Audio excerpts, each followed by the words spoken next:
Bonjour à toutes et bonjour à tous, bienvenue dans What a Game, le podcast sur le foot anglais. Très heureux de vous retrouver pour un nouvel épisode et je suis pour cela accompagné par mon compère, mon comparse, mon complice. C'est bien sûr Damien. Comment ça va Damien ? Ça va bien, bonjour à tous. On est là, on est chaud. Oui. Bah ouais, toujours. On a un petit rayon de soleil qui éclaire la pièce, ça fait du bien un petit peu. Là, on va sortir un peu de ces jours moroses. Et pour cela, on a une émission très intéressante qui s'annonce puisque c'est un What Culture. Vous le savez, c'est les émissions où on essaie de parler un petit peu de l'Angleterre, mais de toujours faire le petit pas de côté, pas forcément du football. Et il faut savoir que mon compère, mon comparse, mon complice qui est en face de moi, a vécu en Angleterre pendant 1 an et demi à peu près. Et pas deux. Et pas deux, oui, parce que hier je lui ai dit, tu as vécu quoi, 2 ans? Il me dit 1 an et demi. Je dis, excuse-moi, c'est vrai, il faut être précis, mais en même temps tu as raison. Et du coup, il va nous raconter un petit peu parce que tu as vécu en Angleterre et tu as travaillé en Angleterre. Et écoutez, vous savez, c'est toujours très intéressant d'avoir ces témoignages-là. Donc je te laisse la main, mon cher ami, et je te laisse nous parler un petit peu de tout ça. Alors, moi, c'est un petit peu le ma vie en Angleterre. Donc, moi, je suis parti du coup, pendant 1 an et demi. On était à Aylesbury, donc petite bourgade du Buckinghamshire. Donc, on est à environ 1 heure et quelques de Londres, à vol d'oiseau. 45 minutes d'Oxford, pour vous le situer, en plein countryside. Donc, l'image d'Épinal est là. On voit bien la petite bourgade de briques rouges. Et ces petits manoirs un petit peu tout autour, puisqu'on est dans un comté extrêmement riche. Donc moi là-bas, je pars pour devenir responsable du restaurant Relais Château. On est sur une bâtisse, ma foi, très cossue, du XVe siècle. Voilà, très très belle bâtisse, anciennement habitée par Louis XV lui-même, voilà, quand il est parti en exil. Okay. Ouais, non, carrément. D'accord. Ça pose du Louis XV. C'est ça. What a Game, ça a changé. parti en exil là-bas, à rédiger une petite, comment on appelle ça, un petit texte pour essayer de revenir en ce crédit en France, et puis du coup non. Donc voilà, il vivait là-bas dans cette belle bâtisse. Donc moi, responsable de l'hôtel, donc je vais essayer de vous raconter un petit peu, j'ai voulu prendre les choses différemment, la journée moyenne d'un Français là-bas en Angleterre dans un hôtel. Très bien. Donc, on est, comme je le disais, dans le Buckinghamshire. Pour le petit clin d'œil au foot, on n'est pas loin de Luton, donc d'abord de l'aéroport et ensuite du stade de foot. Voilà, Luton qui a été en première ligue il n'y a pas si longtemps que ça, j'aime à le rappeler. Voilà, petit clin d'œil pour ce club assez marrant. Les Hatters. Exactement. Oui, l'industrie du chapeau. Tout autour. Oui. Ça fait bien, ça colle dans le thème. Exactement. Donc tout d'abord, l'Angleterre, il faut le comprendre, elle est rythmée par certains moments très importants dans la journée. On commence par le breakfast. Voilà. Moi, évidemment, je devais m'occuper de tout ce qui est organisation de ce fameux moment qui n'est vraiment pas à prendre à la légère.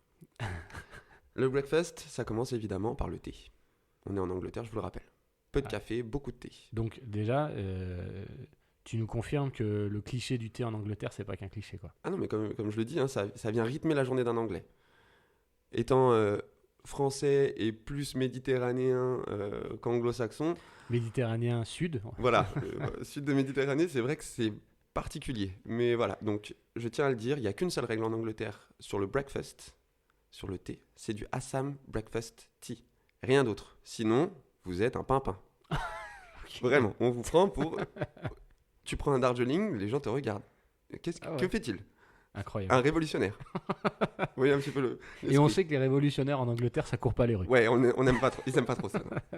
Donc voilà, ensuite, évidemment, on se laisse tenter par quelques saucisses, quelques haricots ketchupés, comme j'aime à le dire, parce qu'il n'y a rien d'autre que du ketchup.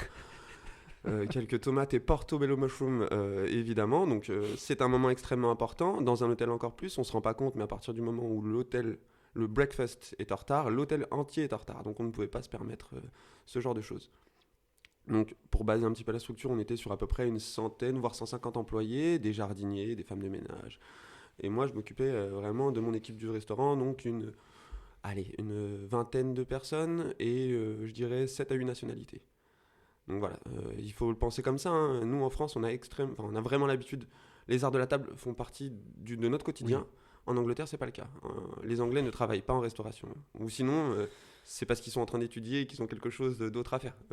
Voilà. Mais sinon, de base, si tu travailles en restauration et que tu es anglais, c'est que, ouais, il y a un souci quelque part. Un déviant, quoi. Exactement. Un révolutionnaire, peut-être encore une fois. Euh, donc, ceci terminé, on passe au lunch, évidemment. Donc, le déjeuner qui n'est pas forcément un moment très important en Angleterre. Voilà, c'est souvent à base de petits sandwichs, à base de confiture ou de jambon. Voilà, on n'est pas sur de la grande cuisine. Et une soupe. Si, Voilà, si très je peux me permettre, à partir du moment où tu as bouffé des haricots et des saucisses au petit-déj, Ouais. t'as pas forcément très faim à midi. On est Tout à d'accord. fait. Oui. Tout à fait. Donc voilà, on passe sur ce moment qui est, voilà, ma foi, très, très rapide. Le moment d'après, très très important, on parle de l'afternoon tea, obviously. Donc là, on passe encore une fois sur du thé. Là, on est un peu plus fantasque. On peut aller chercher du Darjeeling, on peut s'amuser. Il y en a qui sont très costauds, qui prennent du rooibos. Donc là, on est sur des thés très très très forts. Voilà, des thés très souvent chinois. Mais là, voilà, là, il n'y a pas de jugement. Là, on fait ce qu'on veut. Mais c'est quoi parce que moi, pour moi, un thé, je ne cherche pas assez calé, mais c'est quoi la différence entre celui du matin et celui de l'après-midi? C'est quoi? Il est plus léger? Là, ça me va être vraiment, comment dire, extrêmement sec en bouche. On est vraiment sur quelque chose qui est là pour te réveiller. Tu vois, vraiment, Ok.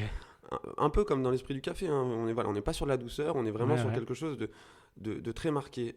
Quand tu vas aller sur des Darjeeling, des choses comme ça, il y a des ajouts de bergamote, voilà, c'est des thés un petit peu plus sur la finesse, un petit peu plus sur la Un peu douceur. plus rond. Voilà, un petit peu plus rond pour. Ok.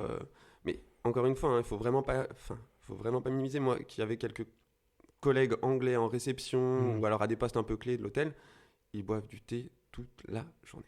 C'est incroyable. Et dès qu'on te parle, que tu croises quelqu'un, you want a cup of tea directement. Tu vois, il y a pas de. Ouais, ouais. Moi, j'étais un peu dans le speed parce que j'avais quand même pas mal de choses à gérer et à faire. Et d'abord, on prend une tasse de thé et on discute. Il le noie dans le lait pour le refroidir et tout. C'est extrêmement particulier. Enfin, c'est vraiment. Nous, en France, on va dire, bah, vas-y, on prend un café, c'est un Oui. petit expresso, c'est vite fait. Voilà, c'est vrai. C'est vraiment, voilà, c'est une façon totalement différente de penser les choses. Mhm. Donc, sur cet afternoon tea, évidemment, il y a énormément de choses à gérer. Moi, j'appelle ça le gossip moment, parce que très souvent, la clientèle, ce sont soit des jeunes femmes, soit des femmes un peu plus âgées, rarement des hommes. Ok. Ça arrive, mais c'est rare, qui viennent pour partager un moment dans des petits salons ou alors Mhm. dans le jardin. Donc les gens viennent, s'installent, il y a des baby showers, voilà, il y a pas mal de choses comme ça, et c'est souvent très très féminin. Ok. Donc là par contre on se laisse tenter par de la pâtisserie. Alors là du scones, de la confiture, voilà, la jam, la jelly, là ça y va, là on attaque. Les petits sandwichs reviennent, hein, évidemment, parce que bon, un petit encas à laisser, c'est pas de refus. Et après, vous savez que les Anglais sont très pastry, très pâtisserie, ils adorent ça, ils adorent pâtisser. Voilà, en France on a eu le concept qui arrivait un peu après, mais les Anglais sont très pâtissiers. Mhm. Leur gâteau, voilà. Moi, ce que j'en pense, alors déjà les scones, j'ai vraiment du mal, mais ce que j'en pense, c'est du sucre et de la pâte, quoi. Il y a pas vraiment, voilà. Les textures, on cherche pas trop l'intérêt de la texture, ce qu'on va chercher, c'est du sucre, hein. Vraiment, voilà, il faut y aller. Ok. Donc ce moment-là est un moment charnière, puisque les équipes sont vraiment sur le qui-vive. Il faut se rendre compte que c'est vraiment une organisation. Faire autant de thé, il y a des températures pour chaque thé, évidemment, à Ouais. respecter. Donc voilà, il faut quand même être un petit peu concentré sur ce moment-là de la journée.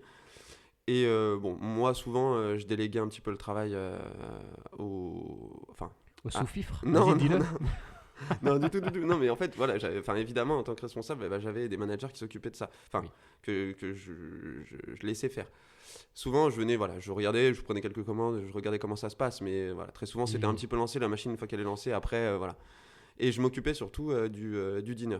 Parce qu'après, bon, voilà, évidemment, étant un restaurant relais château, le moment où il faut faire un petit peu la différence, c'est sur le dîner, quoi. Mhm. Donc souvent, il y a une énorme organisation. On organisait également des private parties, donc c'est-à-dire des petits endroits. On avait plein de petits salons spécifiques où les gens venaient et mangeaient en famille, entre amis, dîner d'affaires, voilà, ce genre de choses.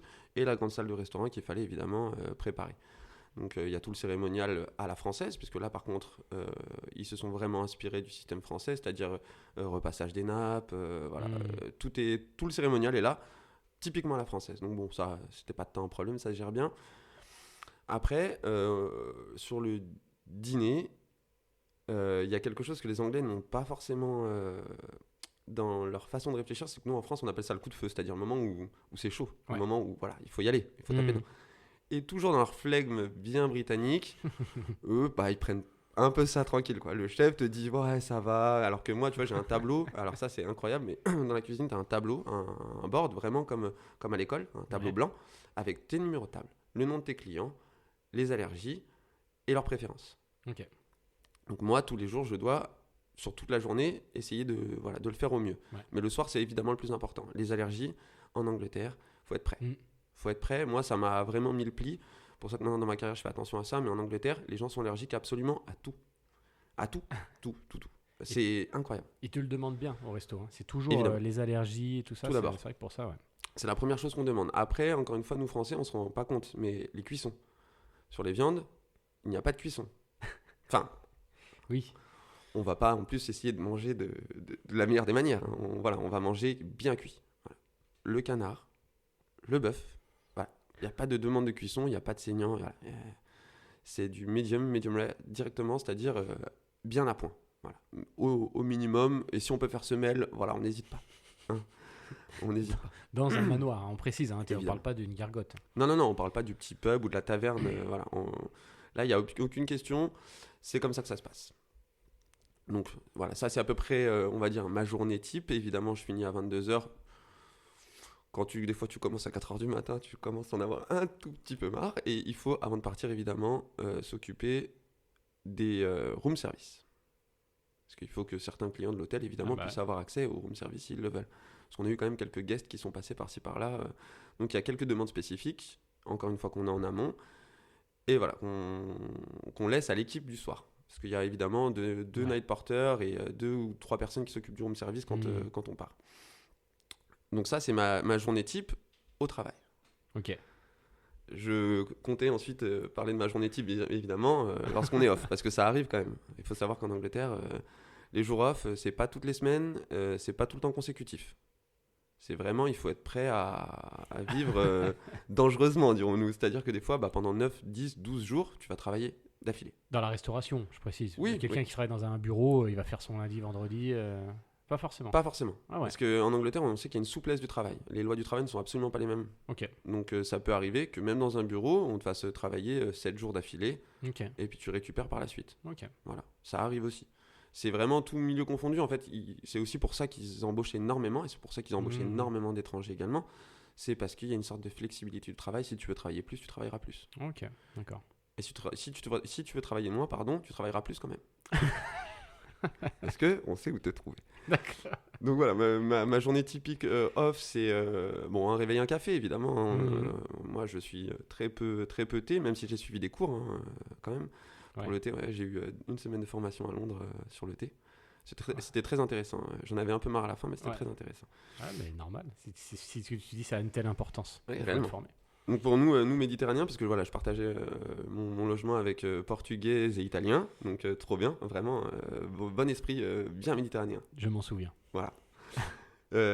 Donc petite balade très souvent sur Aylesbury, voilà, on va prendre un petit peu l'air, voir un petit peu comment ça se passe. Vient l'heure fatidique de la première pinte. Voilà. Il faut 11 heures.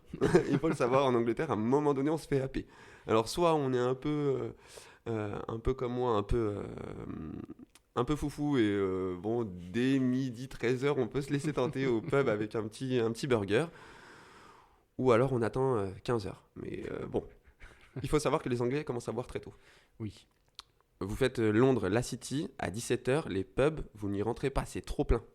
Mais vraiment, en plein centre de Londres, à 17h, les mecs sont déjà en chemise, puisque du coup ils ont fait tomber la veste, et déjà bien enclin à lever le poignet.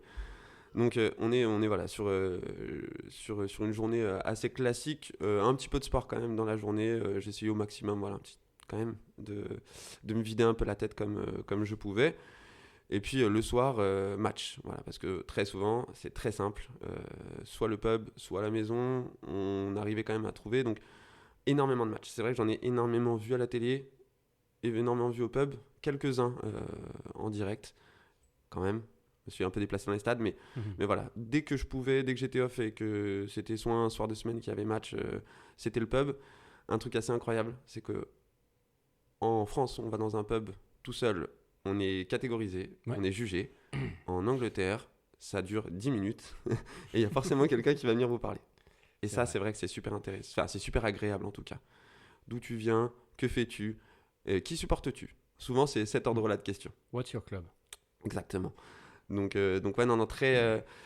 Là-dessus, vraiment, sur l'Angleterre, l'expérience humaine est très souvent dingue. L'expérience professionnelle, elle est peut-être un petit peu moins. Tout dépend. Quand on est chef de cuisine, ça peut être complètement différent, peut-être un petit peu plus agréable, parce que souvent, c'est ces skills qui vont ressortir. Quand on doit gérer des gens en salle, c'est beaucoup plus difficile. Le turnover est énorme. Et voilà, encore une fois, quand on travaille avec plein de nationalités, c'est pas forcément très simple de toujours s'entendre et de toujours être d'accord sur tout. J'imagine. Voilà, Ok. moi je pense que je suis à peu près bon, mais j'imagine que tu as des questions. Ouais, j'en ai deux, trois, mais il y en a une qui est incroyable, c'est que on en a parlé hier en plus. Je suis allé voir Damien à Aylesbury. Je suis resté quoi, 3 jours. Ouais. Je suis rentré, j'étais tout bouffi. C'est- Et bon, là, on va parler. On a déjà, vous savez, dans cette émission, on a déjà évoqué j'allais dire la gastronomie anglaise, mais le mot gastronomie n'est pas du tout adapté. Il est peut-être un peu fort. Oh, complètement. La bouffe en Angleterre. Damien, il faut savoir qu'il est sec comme un cap de je sais pas quoi. Comme un cap de frein. Et il est resté sec. Et alors, moi, je sais, mais genre, comment as-tu fait, quoi? Entre les pintes, les sandwichs, les machins, les breakfasts, genre, voilà. J'étais épaté par ça. Ouais, c'est une bonne question. C'est vrai que moi, la cuisine anglaise ne m'allait pas. Très honnêtement, non, mais vraiment, j'avais aucun plaisir. Enfin, il faut savoir quand même que voilà, dans le Buckinghamshire, c'est un comté qui est très reconnu pour leur lait. En gros, c'est c'est l'endroit où le lait est produit en D'accord. Angleterre, pour toute l'Angleterre. Et leur lait, c'est de l'eau. C'est-à-dire qu'il est trouble, mais juste trouble. Il n'est pas blanc. Tu m'avais déjà dit ça. En fait, voilà, c'est un exemple que je prends à chaque fois, mais les produits sont pas de bonne qualité. C'est très rare de trouver des produits de très bonne qualité en Angleterre. Ce qui fait que la première semaine, allez, c'est un peu cool, on tente ci, on tente ça, et en fait, au bout d'un moment, ça devient tellement compliqué de bien manger que c'est pas ça, c'est que vraiment, voilà, t'as des petites échoppes, t'as des petits. Il faut savoir que quand tu veux faire tes courses en Angleterre, tu peux les faire à 4h du matin, c'est pas un problème. Ouais. T'auras toujours une boutique d'ouverte. Voilà. Même à Aylesbury, on trouvait des 24-24, quoi. Je me rappelle. Et donc, on va faire ses courses normalement à 4h du matin, comme quelqu'un de normal avec son chariot et tout. Hein. Faut se dire, voilà, c'est un autre monde. Mais voilà. Et souvent, les produits sont un petit peu sur cette qualité un peu moindre. On n'a pas vraiment cet exemple-là en France. Franchement, tous les produits que tu vas manger, même industriels, des fois, ça a quand même un peu de goût. Alors qu'en Angleterre, des fois, tu vas passer sur des choses qui n'ont absolument aucun goût. Tu mangerais du carton mouillé, ce serait pareil. Ça, de toute façon, on a déjà. Oui, je pense que. Donc voilà, en fait, pourquoi je n'ai pas forcément pris de poids, parce que en fait, je prends pas de plaisir, et si je prends pas de plaisir à manger, c'est compliqué, quoi. Ouais, non, mais je suis d'accord. Et c'est vrai qu'il y a un truc, tu vas me confirmer, c'est que les Anglais, j'ai l'impression, tu dis, ils sont tôt au pub, ils mangent tôt aussi le soir. Ouais. Et en fait, ils sont un peu décalés par rapport à nous, on va dire. Surtout, là, il y a un Français, puis Méditerranéen. Là, il faut savoir que les personnes qui vous parlent, on est deux Français. Il y en a un qui est originaire du sud de la Méditerranée et l'autre du nord de la Méditerranée. Ça vous pose un peu le truc déjà en termes de gastronomie, ce qui est possible de faire. Et du coup, ce qu'on pense évidemment de l'Angleterre à ce niveau-là. Mais c'est vrai qu'ils sont vraiment en décalage. Moi, il y a un truc qui m'avait choqué, par exemple, à Bristol, c'est que à 18h, tu peux avoir la queue devant les restaurants. Alors déjà, il y a la queue devant les restaurants. Ça, c'est un truc qui m'a toujours fasciné. C'est-à-dire qu'il peut y avoir des queues monstres devant les restaurants à 18h.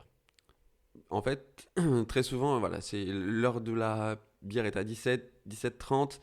Ils en boivent une et après, directement, ils vont manger comme ça, c'est fait. Donc voilà. Et puis... Comme ça, c'est fait. Ouais, ça vous dit quand même l'estime de la bouffe. C'est pas, on va se faire un petit resto, les gars. Là, ouais, putain, j'ai une bonne adresse. On va manger comme ça, c'est fait. Moi, je l'ai vraiment. Alors, très souvent, quand on allait manger avec des collègues britanniques, ça arrivait. C'est vraiment ça. On va manger comme ça, c'est fait. C'est pas. On va passer un bon moment à table, en fait. On se nourrit. Alors, c'est ça. Ouais, exactement. Ils vont avoir quelques bons restaurants, évidemment. Il y a énormément de. Voilà, Londres, on le sait, c'est extrêmement cosmopolite. Il y a énormément de très très bons restaurants, hein, je dis pas le contraire, mais c'est très très souvent des restaurants tenus par des chefs étrangers, souvent des restaurants indiens, ou voilà, d'influences diverses et variées, coréens, tout ce que tu veux. Mais j'allais dire, le le Brit moyen, le lad, voilà, le bon gars, il va au pub, il se prend une pinte, il prend un burger, purée de petits pois, frites, et terminé. Ouais. Voilà. Et après, il s'en remet quelques-unes. Enfin, moi, j'ai déjà vu des gens être dans un mal intersidéral à 19h30. Mais même pas des enfants. Enfin, je veux dire, pas des jeunes qui commencent à boire. Des mecs qui ont un peu de bouteille, comme si je puis dire, tu vois, qui ont un peu d'expérience. À 19h30, c'est fini. C'est terminé. C'est plié. Donc, ouais, non, c'est... On le sait, hein, on en rigole tout le temps, nous, Français, sur les dérives un petit peu anglo-saxonnes. On les voit hein, quand ils viennent chez nous l'été ou quand on va en Espagne ou quoi, on les voit, hein, les Anglais, quand ça sort et que ça boit, mais ils mangent tôt pour pouvoir dire, bon, ça c'est fait, on a mangé, maintenant, go, quoi. Et c'est réellement ça. Je l'imagine pas forcément partout, mais plus tu montes dans le nord et plus c'est exacerbé et plus tu manges tôt. Non mais c'est vrai en plus. Plus tu descends dans le sud et plus tu te rends compte que voilà, c'est peut-être un petit peu plus occidentalisé on va dire, mais plus tu montes, plus ça devient compliqué quoi. Mais tu as raison sur cette culture du pub parce que quand je suis venu te voir, sur les 3 jours, on a dû passer peut-être 2 jours consécutifs au pub. Mais même pas forcément à boire ou à faire la fête, c'est juste qu'en fait quand on sortait, en fait, au lieu de rester dans l'appart, on allait au pub quoi. Il y a même des moments, je me rappelle quand on était à Londres, on picolait même pas. C'est un lieu de rencontre. On jouait au billard, on était posé sur les canapes, c'est des salons extérieurs en fait. Et en fait tu vas au pub, mais parce que là on parle du pub, les bières, on parle de se la coller, c'est rigolo, mais en fait même sans ça, c'est-à-dire que juste tu vas au pub parce que tu sais pas où aller quoi. Il pleut, voilà, il faut se le dire quand même très souvent. Il y a quand même 4 météos dans la journée, donc à un moment donné, tu peux pas forcément rester tout le temps dehors. C'est ça. Et c'est vraiment des lieux de rencontre en fait. Vraiment, les gens sont comme ça. Moi, j'y suis allé avec ma copine il y a pas si longtemps que ça. Pareil, il se met à pleuvoir, donc on rentre pour boire un café, comme on ferait en France, hein, dans un café tout simplement, mais on rentre dans un pub pour boire un café. Et le pub était plein à craquer. 2 mecs, je sais pas, moins une 50aine d'années, tout de suite, asseyez-vous, on vous laisse la place, vous êtes d'où Voilà. Alors, moi, ça me gêne, tu vois, qu'on me laisse, surtout qu'ils sont plus âgés, donc pour moi, j'ai un peu ce respect de l'ancien. Je dis non, mais restez assis et tout. Non, madame, faut qu'elle s'assoie, installez-vous, machin. En plus, vous êtes étranger, on veut vous montrer une bonne image. Et voilà, ça, c'est très souvent le cas. Faut le savoir, hein, les Anglais sont extrêmement polis, il y a tout un cérémonial, tout un process. Même quand on a fait notre tournée de stade, on l'a vu, hein, les mecs, même s'ils veulent pas trop te parler parce que tu as un micro, il y a quand même un peu de poli. Enfin, ils essayent quand même d'être un peu polis avec toi, quoi, de t'expliquer un peu les choses gentiment. Donc, non, c'est vrai que. Et je pense que la plus marquante, c'était quand on était au rugby à Leicester, où les gens ne comprenaient pas pourquoi on était là. Oui. Mais alors, ils ont été d'une politesse et d'une gentillesse avec nous, d'une bienveillance, c'était quand même à noter, quoi. C'était fou. Et Damien a dit qu'il était pour Tottenham. Et genre, il y avait un mec qui était 5 rangées plus haut, qui surveillait le score de Tottenham. Et quand Tottenham marquait un but, il le disait au voisin du devant, Il y avait une espèce de téléphone arabe, sans mauvais jeu de mots avec toi. Bien joué. C'est cadeau. Et du coup, qui venait lui informer. Et je veux dire, juste, tu vois, ça leur faisait plaisir. Quoi, en fait. Il disait, regarde, dis-lui là, il est pour Tottenham, dis-lui qu'ils ont marqué. Ça, de toute façon, c'est vrai qu'il y a une gentillesse, une bienveillance. Alors après, c'est toujours pareil, à l'échelle d'un pays de plusieurs millions de personnes, il y a toujours de tout. Mais globalement, c'est vrai que ça se ressent vachement. Et encore une fois, humainement, c'est incroyable comme expérience. Si c'est professionnel, armez-vous quand même un petit peu. Faut se blinder un peu parce que c'est vrai que c'est pas du tout le système qu'on a ici en France. C'est une culture très différente. Alors, je suis pas resté aussi longtemps que toi, mais pour être resté par exemple quelques temps en Italie, je me suis pas senti énormément dépaysé. Tu vois, j'ai pas travaillé, donc j'ai pas cet aspect-là du monde du travail.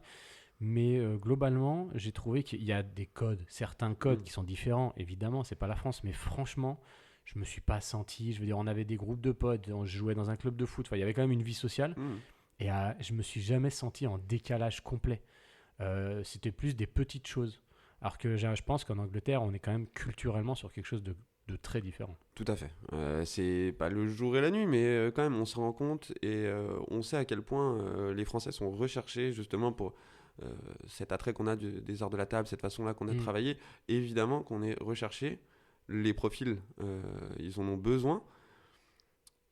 Mais après, comment dire, on est très souvent rebalancé dans nos travers de français, c'est-à-dire le côté franc, le côté un petit peu grande gueule, un peu je dis ce que je pense. Et c'est vrai que eux, pas trop l'habitude, enfin ils préfèrent passer par 4 chemins pour expliquer quelque chose.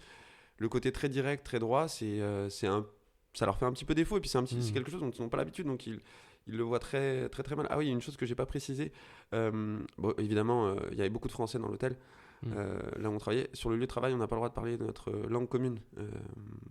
Français, italien, espagnol.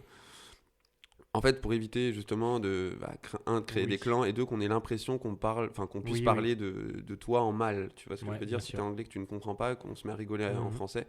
Voilà. Donc c'était interdit sur le travail, on devait parler qu'anglais.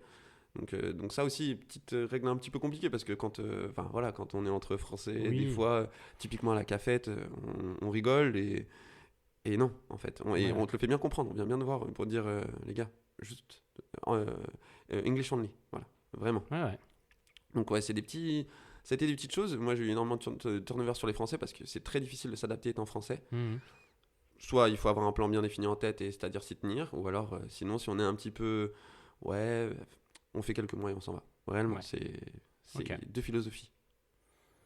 Ok, bah écoute, non, c'est super intéressant, le monde du travail, et en plus la restauration en Angleterre, c'est cool. Bah écoute, merci. Quelque chose à rajouter? J'espère que ça vous aura plu, et puis surtout, faites pas l'erreur sur le thé. C'est très important. Ça, on aura retenu. Non, bah écoute, merci beaucoup. Ça faisait longtemps que je voulais que tu me fasses un truc comme ça, parce que c'est vrai que c'est intéressant d'avoir cette vision. On a, nous, souvent cette vision de l'extérieur ou de touriste, donc c'est important d'avoir cette vision un petit peu de résident. Exactement. Merci Damien pour ton témoignage, merci à vous, j'espère que cette émission vous a plu. On en fera de temps en temps des petits pas de côté comme ça. En attendant, What a Game, comme d'hab, dispo sur toutes les plateformes de streaming, dispo sur YouTube, tous les réseaux sociaux, venez nous voir, venez discuter avec nous, ça fait toujours plaisir. Et puis vous pouvez parler de nous à vos amis, voilà. Merci à tous, à bientôt. Allez, merci, vive le foot anglais et vive les saucisses au petit-déj. Ciao, ciao. Ciao.